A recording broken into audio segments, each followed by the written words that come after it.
Okay, checking for amperage. Here's a Keurig machine, and these wires are going to the heater. Generally speaking, most of the wires are red, so this one's red and the return is black.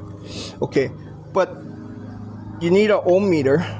I mean, not ohm meter, Amprobe, and that's here. So I'm gonna check for 40 amps. That's within the range.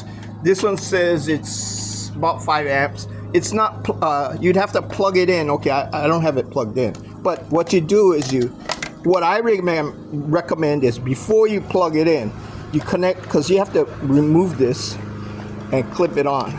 Okay? You have to clip it on. Okay?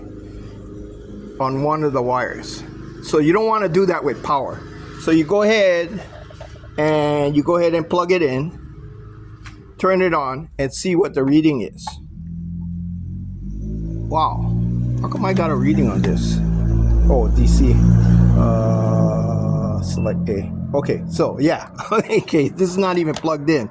So it'll be 0. If I was to plug this in, I'd probably get a reading of, in this case, I don't even know what the rating on this is.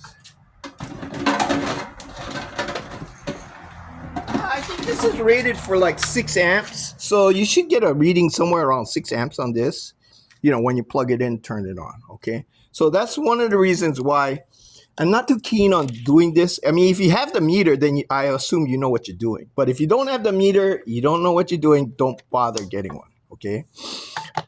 Because there's other ways to check this without having to use a meter. This is more accurate, but generally speaking, you want to know if the heater is working or not. And you can do that without having the meter. Sure, it's faster, simpler, but it's also more dangerous. Okay, so enough of that.